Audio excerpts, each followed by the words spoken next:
So I'm going to talk a little bit about the metropolitan and regional approaches. Before we start, I just wanted to say that, of course, this is an aspect of scale. We are talking not only about the inside the city, but not only, this is also a very good opportunity to discuss some topics of governance.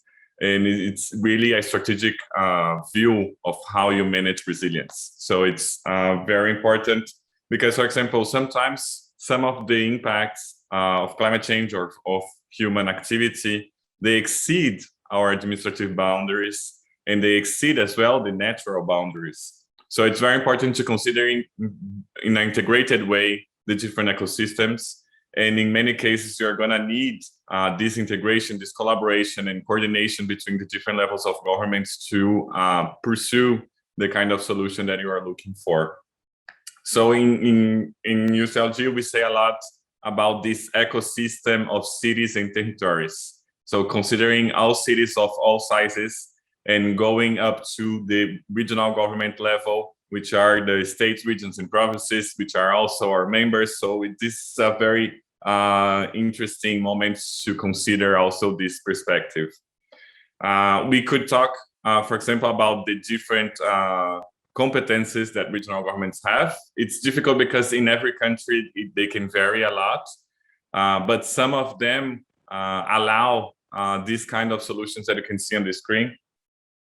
For example, there are several services and aspects that require this integration among cities in the same metropolitan area, or even a bigger city with an intermediary city.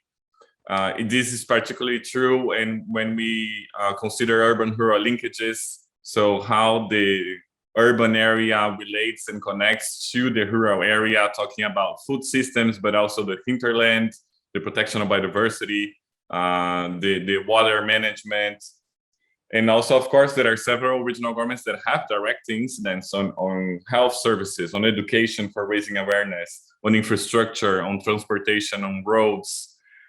So, for example, we could consider food markets. There are several cases. I could remember one in Ecuador, for example, the AgroAsuay, which is a public-private company where the regional government organizes markets of ecological products that different communities that live not only in the city in Cuenca, but also in different cities around can come to promote their products and well, also their traditions by doing that.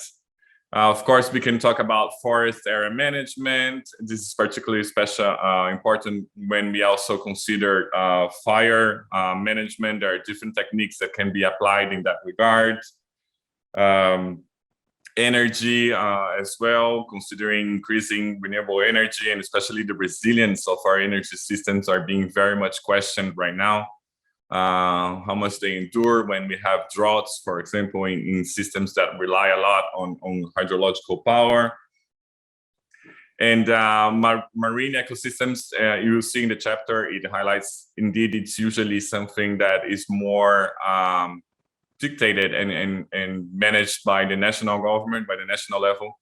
But in several cases, there are direct impacts in the communities living in those areas. So there are also different actions and activities that can be pursued to increase and improve the way that we relate to these marine ecosystems.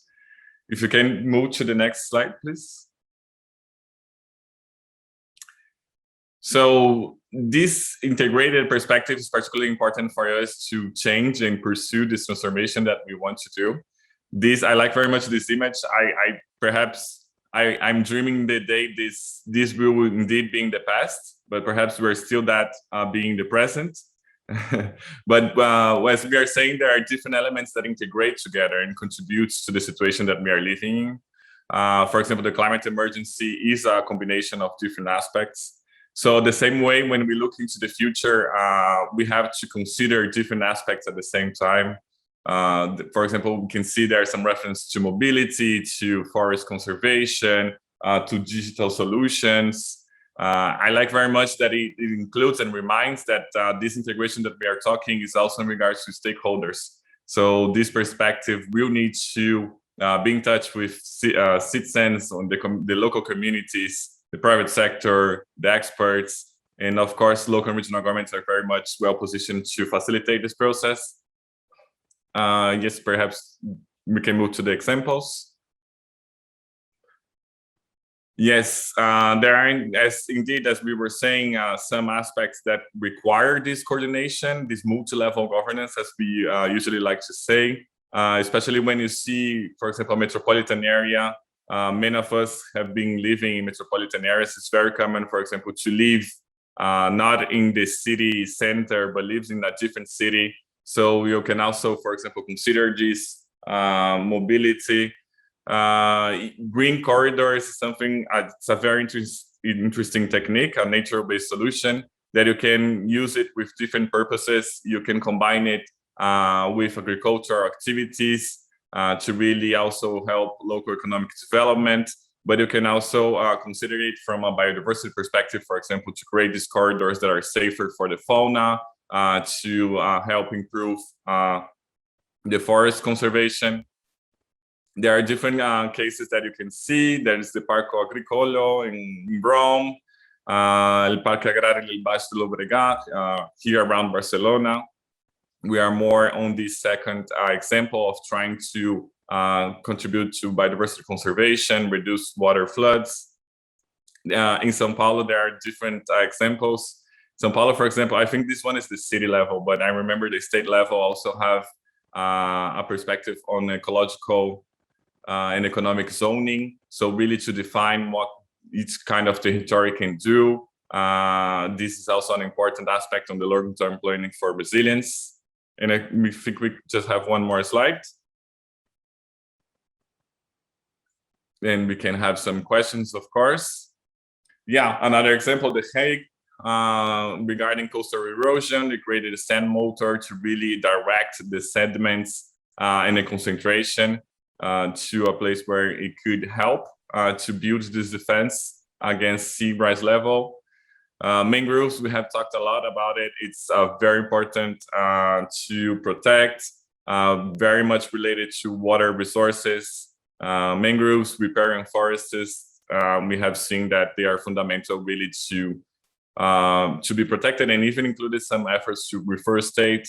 They not only help to reduce climate carbon emissions, but also contributes to preventing some of the main disasters.